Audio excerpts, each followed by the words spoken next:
यह कहानी है एमी बिलिंग की, जो अपने दोस्तों से मिलने जा रही थी, लेकिन रास्ते में ही उसका अपहरण हो गया। इस कहानी को शुरू करने से पहले आपसे छोटी सी रिक्वेस्ट है कि इस वीडियो को एक लाइक करके चैनल को सब्सक्राइब जरूर करें। 5 मार्च 1974 की दोपहर को एमी स्कूल से घर लौटी। दही खाया, स्कूल की ड्रेस चेंज करके उसने अपने पापा को फ़ोन लगाया और कहा कि मुझे आपसे $2 चाहिए, क्योंकि मैं अपने दोस्तों के साथ पास वाले पार्क में जा रही हूँ। एमी के पिता ने हाँ कह दी। वह पास की कमोडोर प्लाजा पर अपने पिता के पास पैदल जा रही थी, लेकिन वो अपने पापा के पास कभी नहीं पहुंच पाई, क्योंकि वह वहीं पर लापता हो गई थी। उसी रात जब वह घर नहीं लौटी तो उसके भाई और माँ चिंता करने लगे। यह चिंता उन्हें तब होने लगी जब एमी के दोस्तों ने उसके भाई को फ़ोन करके कहा कि आज एमी पार्क में क्यों नहीं आई, क्योंकि एमी और उसके दोस्त का साथ में डिनर का प्लान था। और उससे ज़्यादा घबराहट तो तब होने लगी जब एमी के पिता ने घर आकर कहा कि एमी मेरे पास क्यों नहीं आई, वो तो मेरे पास पैसे लेने के लिए आने वाली थी। अब उन्हें घबराहट होने लगी और उन्होंने शहर के बड़े जासूस को अपने घर बुलाया ताकि वो एमी को ढूंढ सके। जासूस माइकल गोजालेस ने एमी की मां को कहा कि आप घबराओ मत, अगर एमी सुबह तक घर नहीं आई तो मुझे कॉल कर देना। लेकिन सुबह तक एमी घर नहीं आई तो सुजैन ने पुलिस विभाग को अपनी बेटी के लापता होने की सूचना दी थी।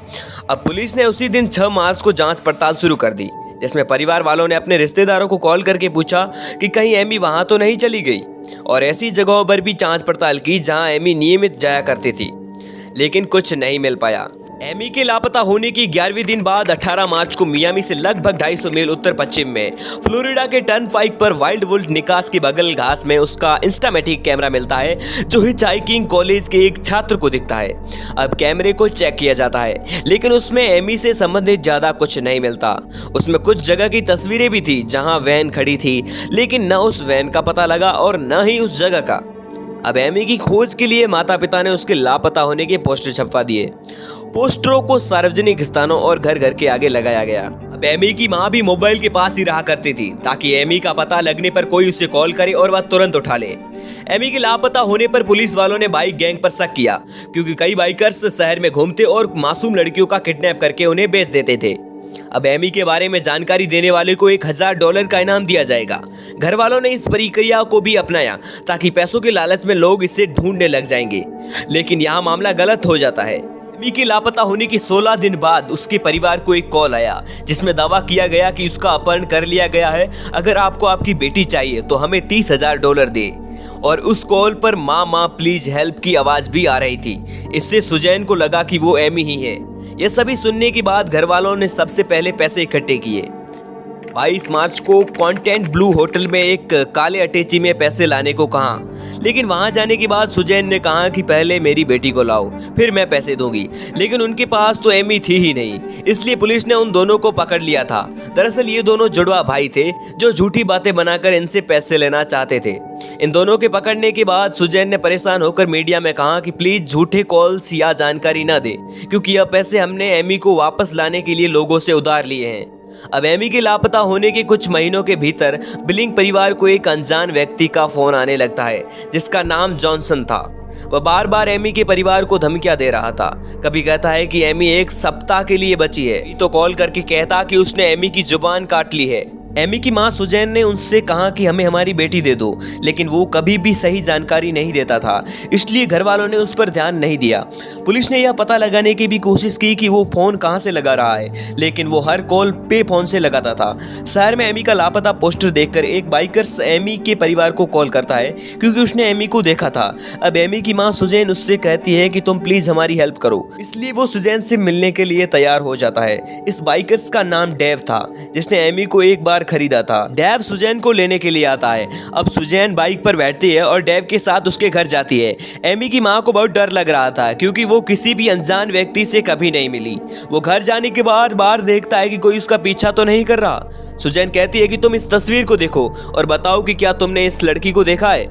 डेव कहता है कि हाँ, मैंने इसको खरीदा था और वह पूरी तरीके से नशे में थी और किसी से बात भी नहीं करती थी और सबसे डरती थी। डेव ने कहा कि वह बिल्कुल गूंगों की तरह थी। सुजैन उससे कहती है कि तुम प्लीज हमारी हेल्प करो, तुम्हें जितने भी पैसे चाहिए हम तुम्हें दे देंगे। वो कहता है कि देखता हूँ अगर उसे ढूंढ पाऊँ तो। अब वो उसे वापस घर छोड़ देता है। जून 1974 डेव सुजैन को एक बियर बार में ले जाता है जो तुलसा ओक्लाहोमा शहर में था। डेव ने सुजैन से मदद का वादा किया था। डेव के संपर्क के अनुसार एमी को बार में लाना था, लेकिन अचानक उस बार में झगड़ा शुरू हो जाता है जिसमें डेव घायल हो जाता है और बार में कुछ गुंडे एमी की मां सुजैन को बार से उठाकर एक टैक्सी में डालते हैं। उसके बाद उसने डेव को कभी नहीं देखा। बाद में एक वकील ने दावा किया कि एमी सिएटल में हो सकती है। 1977 में सुजैन को दिल का दौरा पड़ा, लेकिन अपनी बेटी को ढूंढने के लिए सिएटल चली गई।